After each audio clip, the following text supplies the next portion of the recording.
또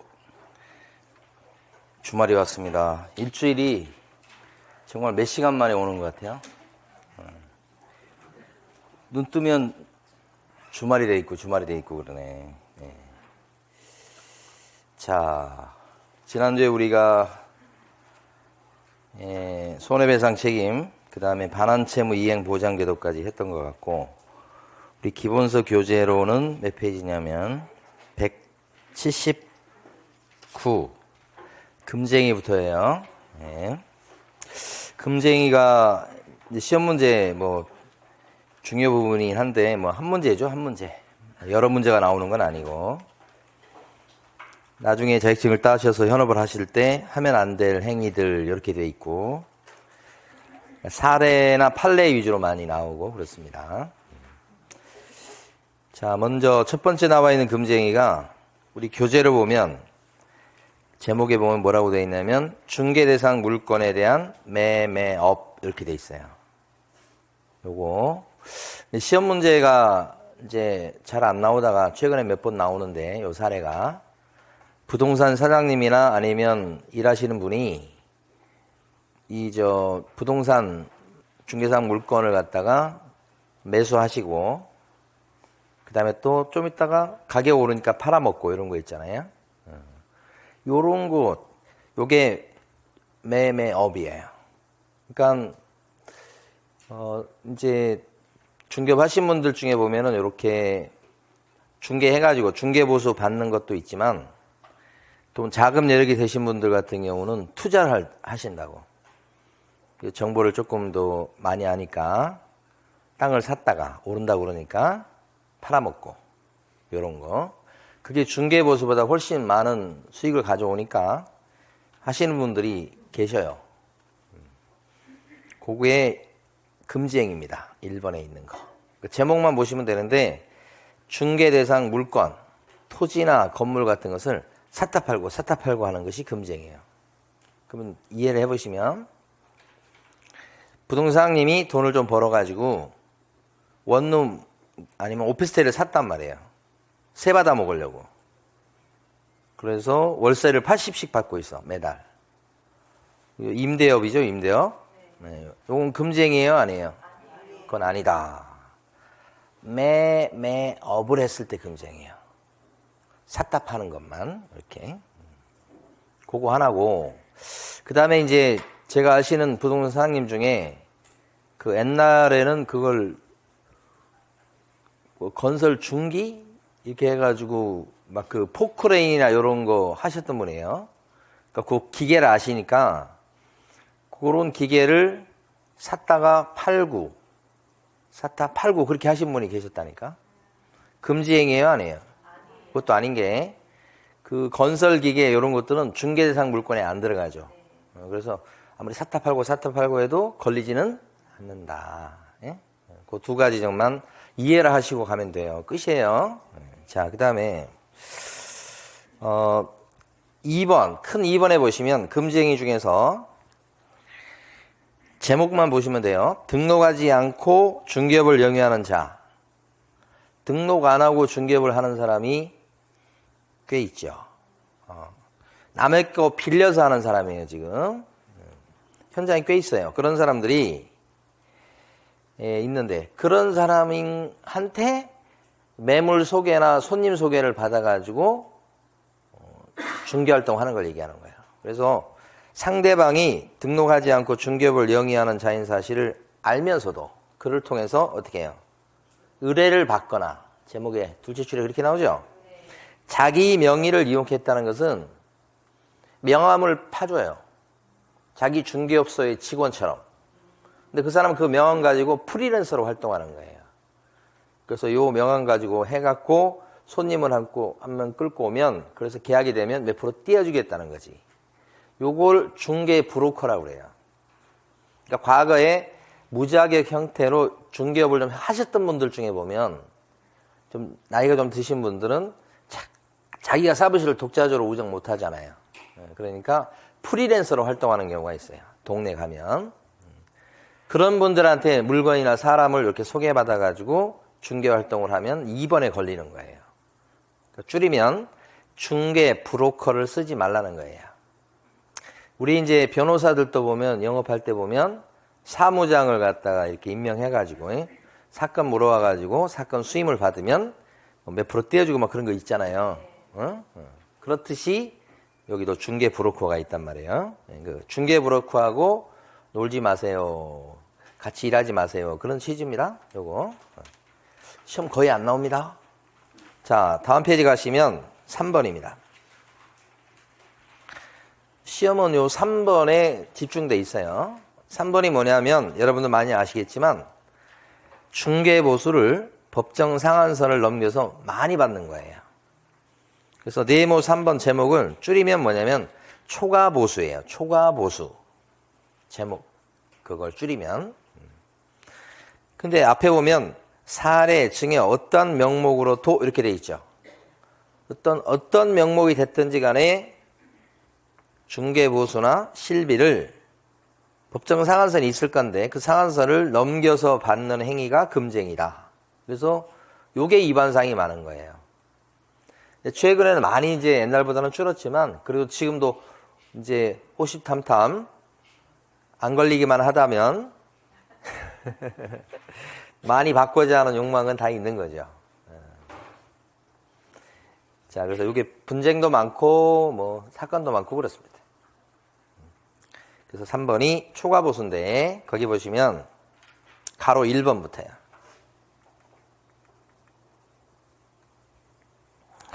여기서 얘기해서 많이 받으면 안 된다고 하는 것은 중개해주고 받는 보수를 얘기하는 거예요. 부동산 사장님이 중개 아닌 활동을 할 수 있어요. 꽤 해요. 그 뭐가 있냐면 분양 대행 해주는 거. 중개 아니라고 그랬죠. 그럼 분양해주고 분양시켜주고 한 채당 1,000만 원씩 챙겼다 2,000씩 받았다 그랬을 때 그건 중개 보수예요? 아니에요? 분양 대행료예요. 그러니까 중개 보수가 아니기 때문에 얘는 상한선이 없다고. 그러니까 한 채당 뭐 5,000을 챙겼다고 해도 위법사항이 아니라는 거지. 그래서 중개활동에 대한 보수하고 구별이 돼요. 또 실무적으로 보면 상가 중개하시는 분들은 그 가게와 관련해서 권리금을 갖다가 주고 인수받도록 하는 경우가 많고 그래서 가게를 넘기려고 하거든요. 하시던 분이. 그때 사고 파는 건 영업권입니다. 영업권을 갖다가 팔아 넘기고 그때 대가로 받는 돈이 뭐예요? 권리금이죠. 그래서 이런 것을 권리금 계약을 한다 그렇게 얘기합니다. 영업권을 권리금을 주고 사는 계약. 그러면 이 영업권이나 권리금은 중개 대상 물건입니까? 아닙니까? 아니어서 이런 권리금 계약을 알선해도 중개가 아니에요. 중개가 아니기 때문에 이거 해주고 1,000만 원을 받든 2,000만 원을 받든 중개 보수가 아니죠. 얘가 받은 돈이. 그래서 한계가 없지요. 그렇기 때문에 많이 받아도 초과보수로 되지 않는다. 요게 여러분 교재에서 가로 1번에 써놓은 거예요. 그래서 실무적으로 많이 일어나는 게 이렇게 두 가지고 이것만 있는 건 아니지만 그죠? 그래서 시험에서는 요게 엄청 많이 나왔고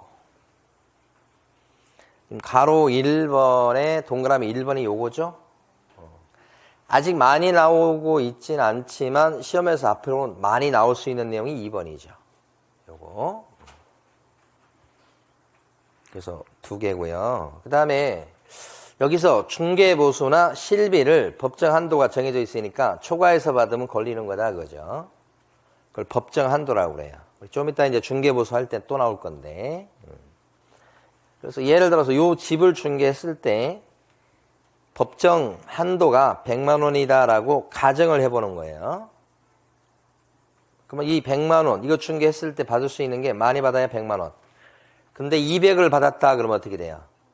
초과보수가 된다. 이 뜻이에요, 이게. 요게.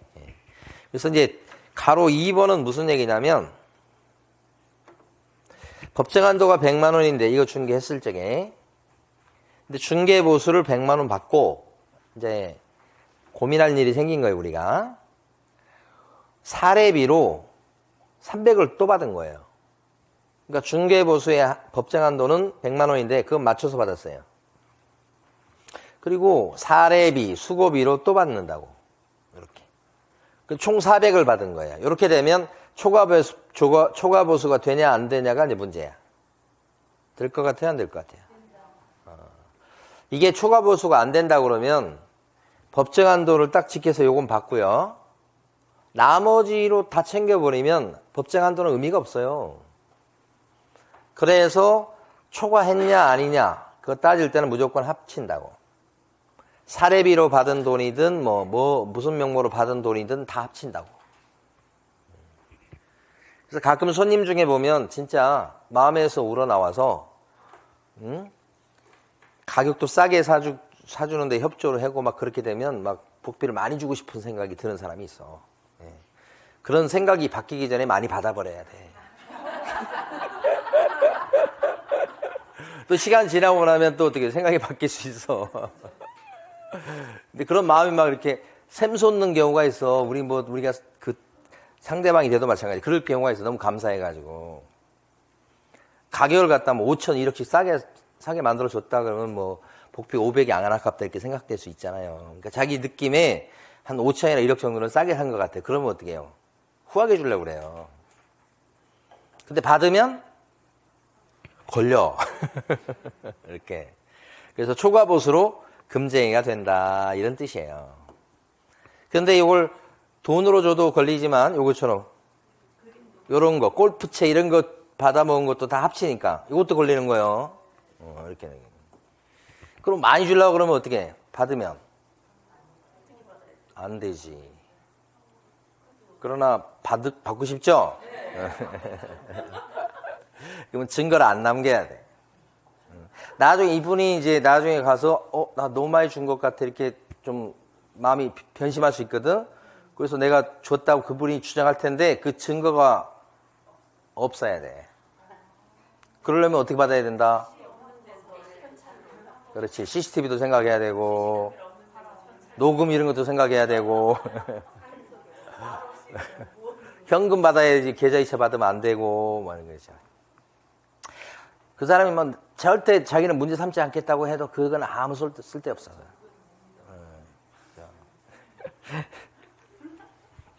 그렇다 이 말이에요. 심지어는 중개보수는 한 푼도 안 받고 착한 짓을 해놓고 나머지로 많이 챙겨버릴 수도 있잖아. 이것도 걸리는 거야. 오케이. 그게 가로 2번 제목 보시면 돼요. 다른 명목으로 받은 것도 합친다 이 말이에요. 자, 근데 하나만 해보죠. 그러니까 거기서 지금 대표적인 판례가 동그라미 2번입니다. 가로 2번에 동그라미 2번 그 세 줄을 밑줄 그어 두시고 실비라는 게 이제 있어요. 실비가 뭐냐면 활동비 받아내는 겁니다. 교통비라든지 등기부, 열람, 발급비용 같은 걸 받아내는 게 실비예요. 자, 실비는 법정 한도가 있을까요? 없을까요? 얘도 있어요. 실비도 한도가 있어. 그 실비 요 한도도 조례로 정합니다. 보통. 그 열람비용, 등기부 열람비용이 700원입니다. 그러면 700원. 플러스 교통비 이렇게 해서 딱 한도가 딱 정해졌어요. 그걸 초과해서 받아도 초과보수가 됩니다. 얘도 그래요. 그러면 상식적으로 봤을 때 중개보수를 한도를 지켜서 받고 그 다음에 실비 이렇게 해서 교통비까지 해서 37,000원을 받았다. 이렇게. 그러면 이렇게 합치게 되면 중개보수 100만원에다가 37,700원을 더해가지고 이렇게 받았어. 이거 초과보수예요? 아니에요? 아닌 거지. 이건 받을 수 있는 돈이니까. 넘겨서 받아도. 어떠한 명목으로 받아도 합친다 그랬는데 실비는 뭐예요? 따로 별도로 당당히 받을 수 있는 돈이다 이 말이에요. 네. 동그라미 몇 번? 3번. 이렇게 보시면 돼요. 자, 그 다음에 이제 일이 벌어지는 게 이렇게 줬던 사람이 꽤 많이 버는 게 줬었다가 한도를 넘겨서 줬었죠. 근데 이제 나중에 가서 중개사 공부를 해보더니만 정신을 차려가지고 법정 한도를 초과해서 받으면 안 되고 요걸 자발적으로 줬다고 해도 받으면 금지행위라는 사실을 중개사 공부를 하면서 알게 되는 경우가 꽤 있어. 그래서 그분이 줬던 돈을 돌려받으려고 이제 결심을 하시죠. 그래서 저한테 와서 물어봅니다. 이거 돌려받을 수 있나요? 그렇게 하면 저는 돌려받을 수 있죠. 그러면 어떻게 돌려받습니까? 구청에 가서 일르세요 라고 제가 일단 일러버리면 사회가 커지니까 일른다고 막 하시면 저쪽이 알아서 할 겁니다 이렇게 하잖아. 대신 증거는 있어야 됩니다 이렇게. 증거를 입증을 못하면 안 되잖아 또. 그죠? 그러니까 계좌이체했다 그러면 뭐 여지 없고. 그 다음에 이제 많이 본 거지. 자기 계좌로 받으면 걸리니까 직원 계좌나 딴 사람 계좌로 받는 경우도 있잖아요. 예? 예. 그런 경우도 이제 나중에 문제가 됩니다. 재판 같은 거 해보면 그것까지 다. 왜냐면 누구 계좌로 보내는 거 자기가 알잖아. 많이 준 사람이. 예, 그러니까. 어쨌든 그렇다 이 말이지.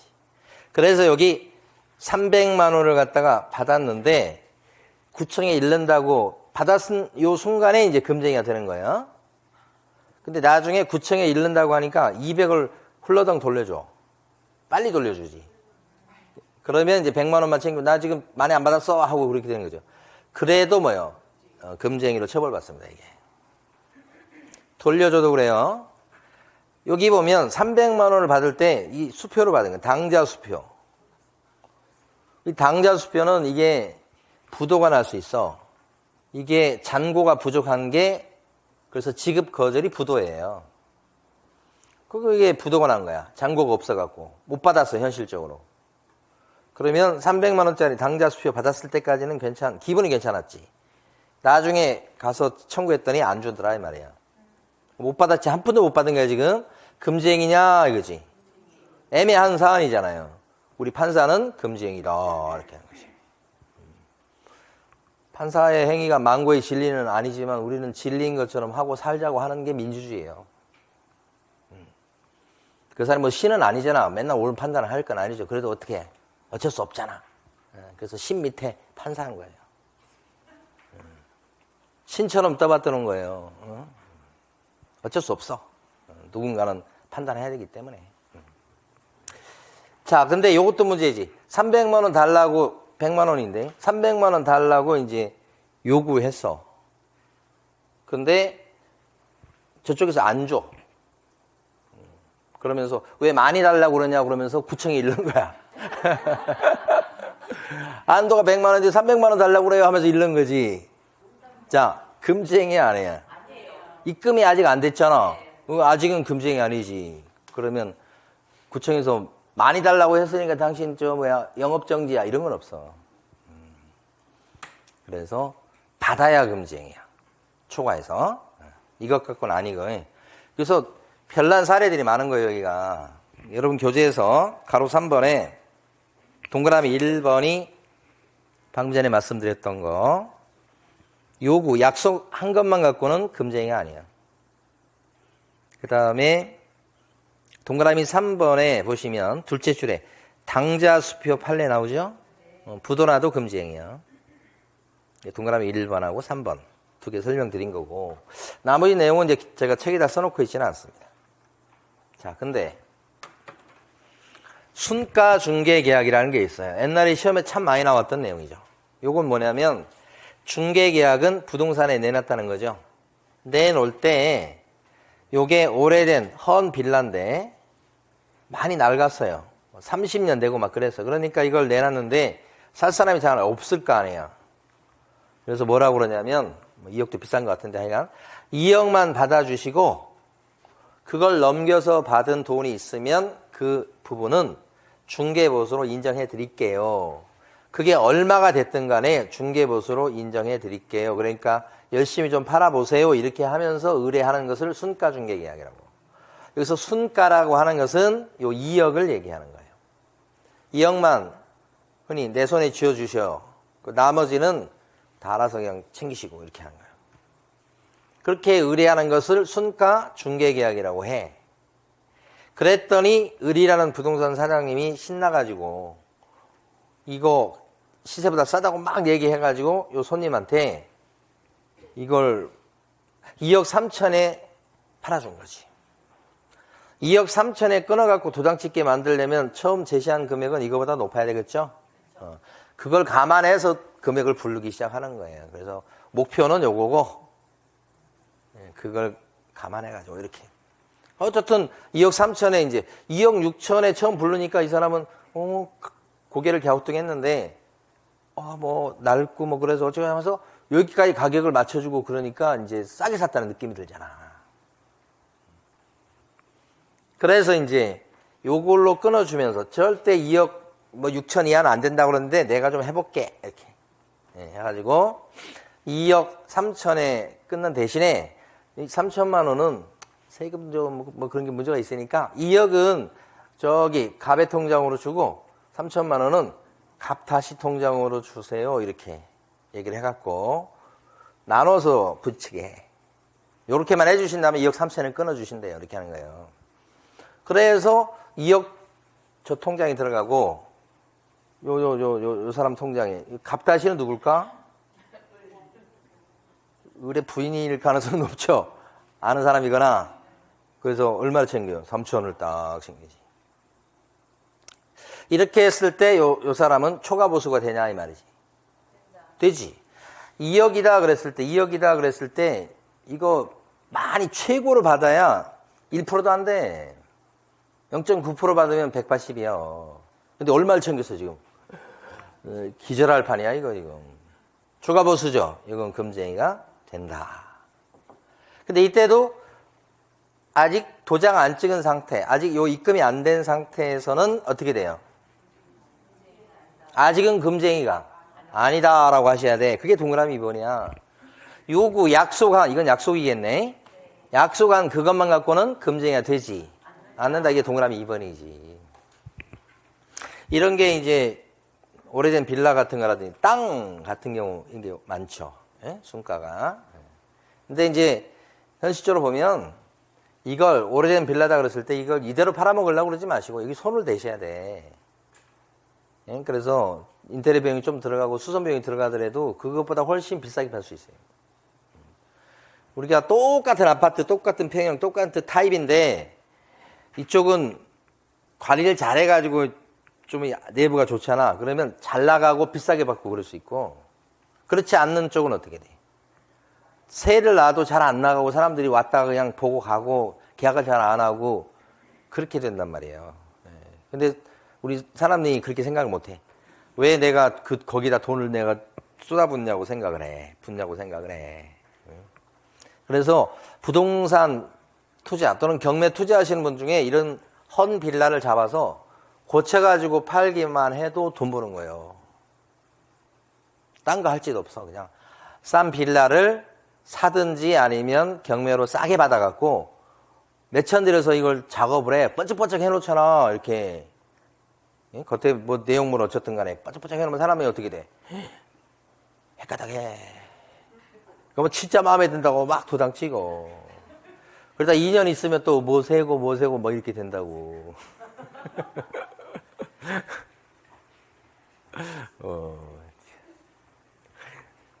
사람이 합리적인 것 같죠? 아니에요. 그냥 감정적이고 그냥. 우리는 사기당하기 딱 좋게 태어났어요.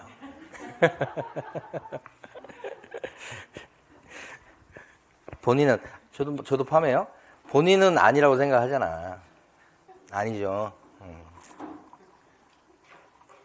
자, 그러면 여기까지 받고 그 다음에 오른쪽 네 번째 갑니다요. 네 번째가 뭐냐면 시험에 안 나오는 건데 제목 보세요.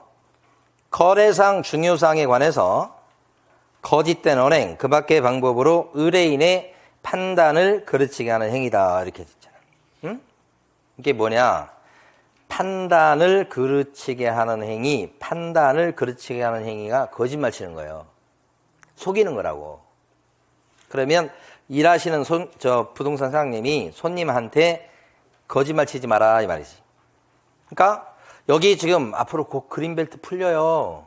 그러니까 이거 지금 쌀 때 투자하셔야 돼 해서 계약하게 만들었는데 그린벨트 풀릴 기미도 안 보이는 거 있잖아요. 그리고 사장님 언제 풀려 이거 막 이렇게 하고 좀만 기다려봐 그러다가 나중에는 아이고 언제까지 기다려야 돼 이거 풀린다고 그러더만 전화를 하려고 하면 이제 전화를 안 받기 시작하죠. 그 수순이 똑같아. 이게 이거야. 그래서 뭐 시험에 잘 나오는 건 아니에요. 저 밑에 가시면 가로 3번에 관련 판례라고 된 거 있죠. 그 중에서 동그라미 2번을 제가 살짝 설명드린 거예요. 판례. 가로 3번에 동그라미 2번이고 동그라미 1번은 가격 갖고 장난치는 거예요. 동그라미 1번에 보면 지금 나온 금액은 한 2천도 안 돼. 1,800 정도 나와요. 땅이. 그런데 이 부동산 사장님이 4천에 팔아준 거야? 2배로? 그러니까 내놓은 가격보다 2배로 팔아줬지. 그러니까 그렇게 2배로 팔아준다고 하니까 우리 땅 내놓은 사람 어떻게 해요? 너무 기쁜 일이지.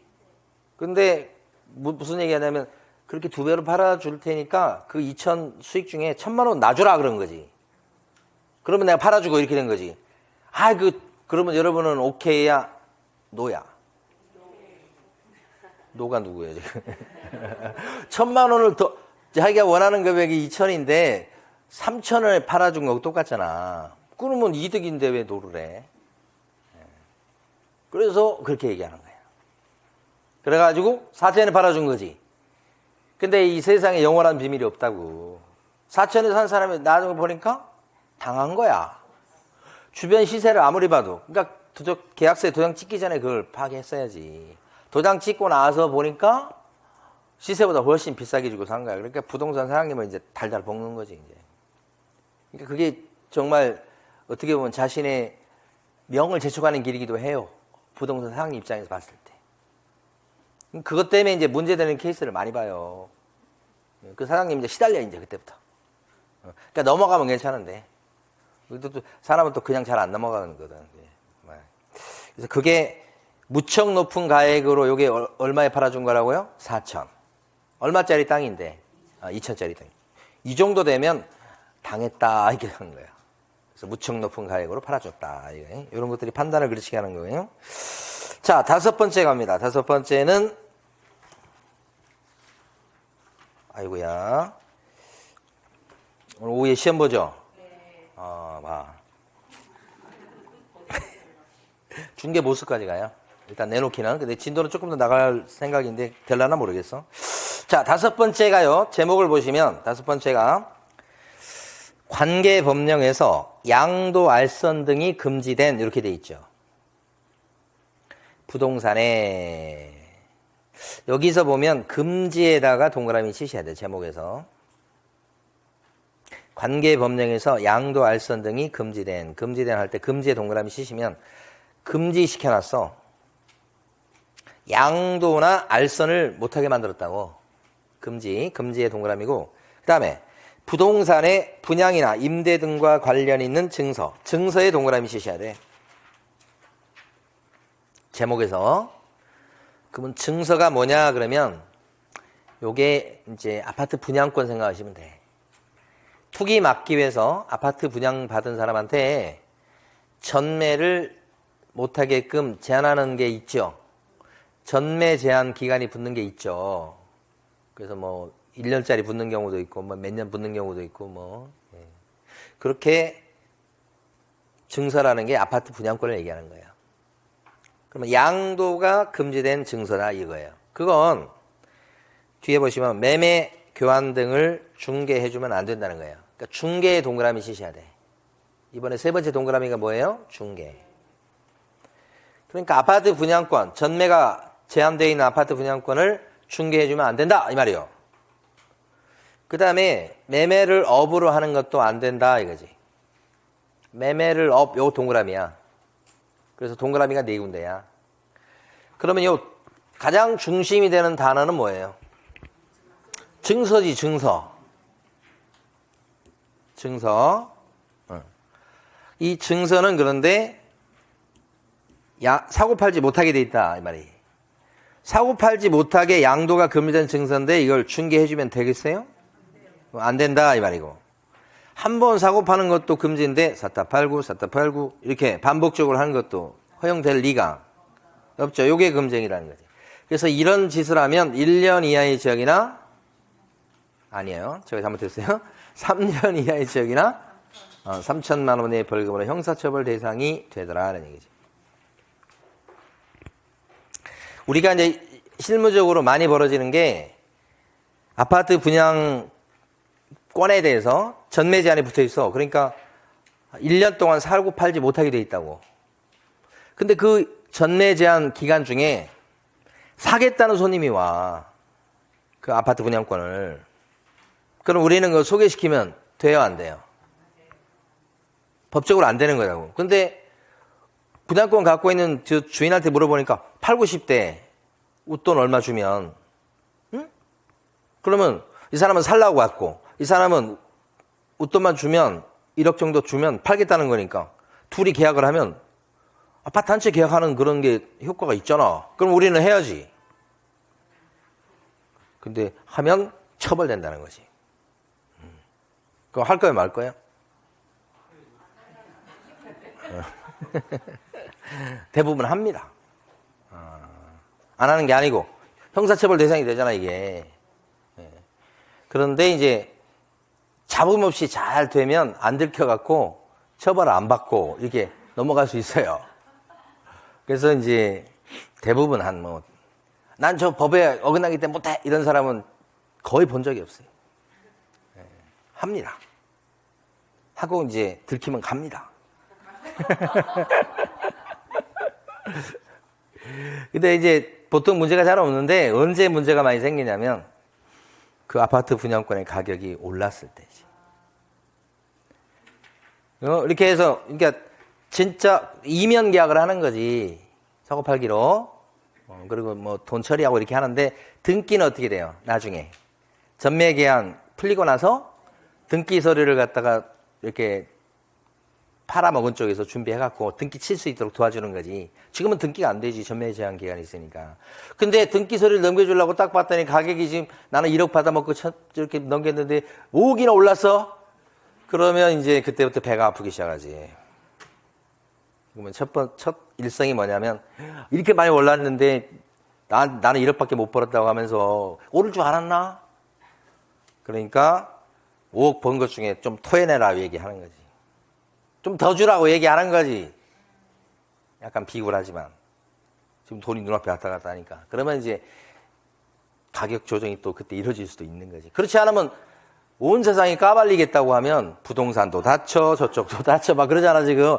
자기가 다치는 걸 감수하면서 까발린다는 거야. 왜? 너무 배가 아프니까.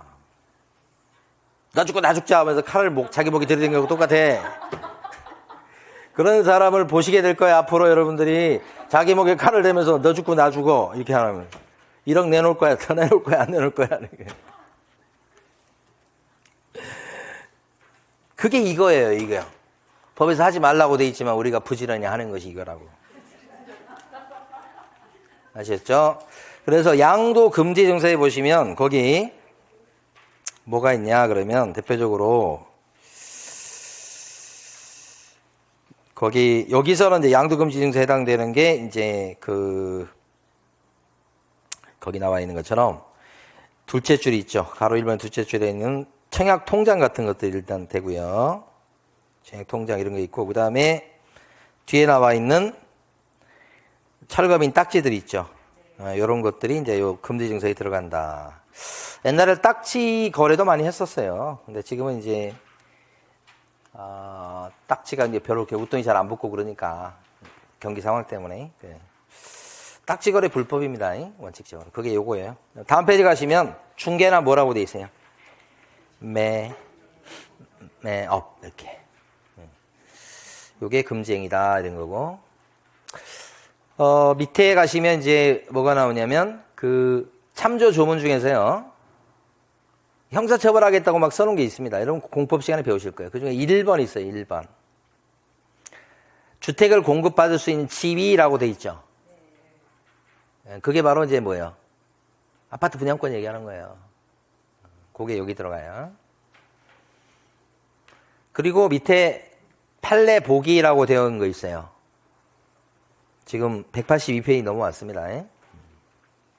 판례 보기에 나와 있는 상가 분양 계약서는 금지 증서가 아니다. 요게 2번 출제됐던 거예요. 상가 분양을 시킬 때 분양을 받는 사람과 이렇게 분양하는 사람이 아파트 같은 경우 공급 계약서처럼 상가 분양 계약서를 써요. 그 상가 분양 계약서는 금지 증서에 들어가지 않고 상가 분양할 때 써먹으려고 인쇄해 놓은 그런 양식에 불과해요. 그래서 상가 분양 계약서는 요 금지 증서에 들어가지 않는다. 이렇게. 금지 증서에 들어가는 대표적인 게 뭐라고요? 청약 통장이나 철거민 딱지 이런 거죠. 자, 그 다음에 6번째입니다. 나온 내용 중에서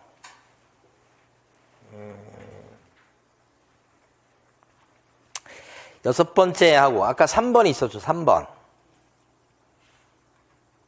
이것도 했고. 요거. 초과 보수하고 그다음에 요 직접 거래 얘가 시험에 많이 나오고 실무 사례도 많고 그래요. 그래서 이제 좀 일하신 분들은 요 직접 거래가 질문이 되게 많아요. 좀 어렵습니다. 이게. 근데 직접 거래를 하게 되면 돈을 벌 수 있는 기회가 있긴 해. 그러니까 참 이게 나중에 여러분 고민 많이 하실 거예요. 자, 직접 거래는 뭐냐면 요 손님분이 팔아달라고 의뢰한 물건인데 요 부동산 사장님이나 소공이나 중개보조원도 마찬가지입니다. 요 중개업소에 나온 물건을 계약을 하는 거예요. 뭐 사는 것도 있지만 뭐 전세 계약하는 것도 있고 그래요. 그러니까 일종 어떤 거래가 됐든 손님분하고 계약하는 거야. 누가? 사무실에 일하는 사람이. 보조원도 들어가고 소공도 들어가고 개공도 마찬가지고. 이걸 직접 거래라고 그래. 못하게 하는 이유는 부동산 일하시는 분들은 이 물건이 괜찮은 물건이고 돈이 되는 물건인 걸 잘 알고 있는 사람이니까 이렇게 거래할 수 있도록 터놓으면 이제 중개는 안 하지. 중개는 하는 척만 하고 괜찮은 물건 나오면 잡을 생각만 하지. 흔히 찍는다 그러잖아. 잡을 생각만 한다고. 그게 훨씬 돈을 많이 버니까. 그래서 법에서는 못하게 하고 이걸 허용하면 이제 질서를 어지럽히죠. 무슨 소문이 돌겠어. 야, 부동산에 내놓기만 하면 먹혀. 그런 소문이 쫙 돌 거 아니야. 부동산에서 괜찮은 건 다 사가 버려. 막 이렇게 그러면 안 되지. 그러면 이제 흉흉한 소문이 도는 거지. 그래서 못하게 하는 거예요. 이쪽도 마찬가지요. 이쪽이 전세를 얻으러 왔는데 여기가 전세 놀만한 그런 빌라나 아파트를 갖고 있어. 그러면 이 사람이 전세 구한다 그랬을 때 이 집을 보여주는 거야. 이 사람 마음에 들어 해. 그럼 이걸 전세 놓는단 말이야. 그러니까 이분도 손님이야, 손님. 가게 온 손님하고 이쪽 손님이든 이쪽 손님이든 부동산에 일하는 분이 계약을 하면 안 된다고. 그러면 요 거래 질서를 흐트린다고 보는 거예요. 그게 못하게 하는 거지. 하게 되면 요 부동산 일하시는 분들은 3년 이하의 징역이나 3천만 원 이하의 벌금으로 형사처벌 대상이 되지. 그렇지만 우리는 언제나 자금이 좀 있다면 우리 직접 거래를 꿈꾸죠. 그래야 돈을 벌 수 있으니까. 이것도 큰 돈을 버는 거예요. 자, 근데 이제 시험과 관련해서는 손님이 와가지고 나 이민 갈랍니다. 이거 좀 팔아주세요. 그랬더니 제가 사면 안 될까요? 해가지고 사버리면 직접 거래잖아요. 근데 막상 계약을 할 때는 바쁘다는 거야, 이 사람이. 이민 준비로 바쁘대. 그래서 여기 다른 사람을 대신 보냈어. 대신. 대리인. 그 대리인과 이렇게 계약서를 썼단 말이야. 그럼 이렇게 했을 때도 이게 직접 거래냐 이 말이야. 직접 거래다 이 말이지. 그러니까 이 사람이 바빠가지고 대신 온 사람인데 이 사람과 계약을 해도 그 계약의 효력이라고 하는 것은 이 사람이 한 거하고 똑같단 말이야. 그래서 요리 의뢰받고 이 사람이랑 앉아서 계약서 쓰나 이 사람이 보낸 사람이랑 계약서 쓰나 다 뭐예요? 직접 거래로 걸린다고. 시험에 제일 많이 나온 거예요, 이게. 그래서 여러분 교재에서 보면 밑에 182페이지 큰 6번 가로 1번에 동그라미 2번 그 두 줄을 밑줄 긋고요. 별표를 치셔야 돼요. 그렇게 많이 나온 거 요게 동그라미 2번이. 자, 근데 요 사장님이 가만히 보니까 이민 간다고 해서 싸게 나온 거야. 그래서 계약을 했어. 부동산 사장님인데 손님하고 의뢰한 물건에 대해서 계약을 했기 때문에 직접거래에 해당되겠죠, 이건? 직접거래 맞습니다. 그래서 3년 이하의 지역이나 3천만 원 이하의 벌금으로 사장님이 처벌되고, 여기는 처벌돼요, 안 돼요? 이민 갈 사람. 여기는 처벌이 안 됩니다. 일하는 쪽만 얘기하는 거예요. 여기는 처벌이 안 돼. 여기가 처벌되는 거예요. 자, 그런데 이제 문제는 처벌되는 건 되는 건데 이 계약이 효력이 있냐, 이게 문제가 된 거야. 법을 어겨서 한 계약이잖아요, 지금. 이 효력이 있을까, 이 말이지. 법을 위반했으니까 이게 효력이 없어야 될 것 같은데, 그렇죠? 그러니까 직접 거래하지만 이것은 강행 규정입니다. 지켜야 될 법이라고. 그런데 이걸 어겼을 때 효력이 있겠냐, 이거지. 이거 어겼을 때 효력이 없다고 해석하는 것은 강행 규정 중에서 뭐고요? 효력 규정이라고 그러지. 이걸 안 지켰을 때는 처벌은 처벌이고, 그러나 사법상으로 봤을 때 어떻게 해요? 효력이 인정될 수밖에 없다고 하는 게 단속 규정이라고. 그래서 법을 나눌 때 사법하고 공법하고 크게 이렇게 두 가지로 나누죠. 법을 나눌 때. 이건 기본적으로 배우시잖아요. 공법, 사법. 그래서 강행 규정 중에서 보면, 공법 영역에서 보면 이걸 어겼기 때문에 형사처벌 대상이 되는 거라, 이렇게. 공법 영역입니다, 여기가. 근데 강행 규정인데, 그러면 사법상 효력은 어떻게 되냐. 이게 별개라고 하는 게 정말 기절할 일이야. 별개여서 보니까 효력 규정에 해당되는 것은 1%밖에 안 되고 대부분 99%는 단속 규정이라고. 이렇게 해석을 해. 이걸 딱 끊어놔. 그러니까 어떻게 되는 거야? 이 직접거래로 처벌은 받겠지만 이 계약 자체는 뭐야? 유효로 될 수 있다는 거지. 100% 유효는 아니지만 될 수 있을 가능성이 높다는 거지. 그럼 이 사람 거야. 일단 처벌은 받대. 이 사람 거라고. 그래서 이런 직접거래를 통해서 만약에 이 사람이 돈을 많이 번다 그러면 어떻게 해요? 가능할 수 있어요. 유효니까. 근데 뭐예요? 한번 갔다 와야 돼. 이것을 어떻게 해야 돼? 우리가 법률 용어로 할 때는 비교 형량을 하셔야 된다. 비교해서 따져봐야 된다. 갔다 올 만한 돈이나 이걸 따져봐야지. 그래서 밑에 제일 밑에 가면 동그라미 3번에 있습니다. 182페이지 동그라미 3번에 보시면 의뢰인과 직접거래는 금지행위에 해당돼서 강행법규에 위반되는 것이지만 그래서 처벌 대상이 되죠. 제일 끝줄 부분. 근데 의뢰인 간의 계약의 효력은 무효로 되는 것은 아니다. 이게 뭐예요? 단속 규정이다. 라는 얘기지. 오른쪽에 가시면 판례도 나와 있죠. 자, 그러면 요거 잠깐 설명드리고 넘어갈게요. 이건 시험 출제되기는 조금 그런데 예를 들어서 이거 말고 직접거래인지 아닌지 보세요. 아내 명의의 다가구 원룸이 있어. 근데 남편이 중개업자야.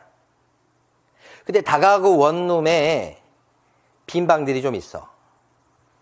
근데 이 남편 중개업소에 손님들이 와가지고 원룸 있어요?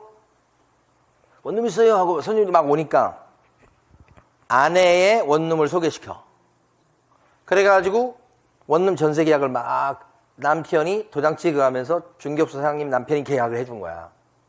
4건 5건 해서. 직접 거래요? 아니에요? 아내의 원룸인데 다가구 원룸인데 남편 중개업소 사장님이 다가구 원룸 계약을 해줬다고. 직접 거래요? 아니에요? 직접거래 아닙니다. 부부지간이지만 재산관계에서는 남남이에요. 꼭 인식하시고 비자금을 꼭 별도로 만들어주시고 별개여서 직접거래 안 걸립니다. 확실합니다. 다만 전제는 그 다가구 원룸 재산이 아내 소유로 돼 있는데 아내가 돈 벌어서 산 것이 돼야 돼. 그래야 완벽해. 그러면 아내 고유재산이라고 그래, 법적 용어로는. 그러면 내는 아무리 소개시키고 그렇게 해도 직접거래 걸리지 않고, 그 다음에 복비 받을 수 있어. 누구한테? 아내한테. 아내가 복비 줄까 안 줄까? 줘야지. 복비 대신에 아침이야. 복비 대신에 이거 김치찌개야. 알았어? 복비야 이거. 줘야 되는 게 맞죠? 그러니까 별개라고, 별개. 자, 근데 이제 문제가 생긴 거예요. 이번엔 반대였어. 이제 아내가 중개업소야. 그런데 전세 매물로, 전세 내놓는 건데, 전세 매물이라고 그래요, 표현은. 매매가 아닌데도. 전세 매물로 싸게 나온 게 있었던 거야. 근데 아내 중개업 사장님 가만 보니까 어떻게? 싸게 나오니까 마침 전세가 필요했거든, 사장님이? 그래가지고 그걸 잡는 거야. 전세로. 그때 계약 명의는 남편 명의로 잡는 거야. 별개라며. 남편 명의로 전세 계약을 했어. 그리고 도장은 남편이 찍었지. 그리고 살 때는 그 전세, 이제 이사 들어가 살아야지, 이제 전세 얻었으니까. 그 중개업소 사장님인 여성분하고 남편이 따로 살아, 같이 살아? 같이 살아, 거기 이제 같이 살아, 이렇게. 그러니까 요게 전세 내놨던 사람 입장에서 봤을 때는 이제, 내가 좀 싸게 내놨더니 그 부동산에서 그거 전세 얻어서 살고 있는 거잖아, 지금. 그래가지고 이제 고소 고발하고 막 문제가 생겨갖고 이제 검사 보니까 이거 직접거래가 아닐까? 부부지간인데 재산은 별개인데 이 쉽지 않은 것이라고 이게 부부지간이니까.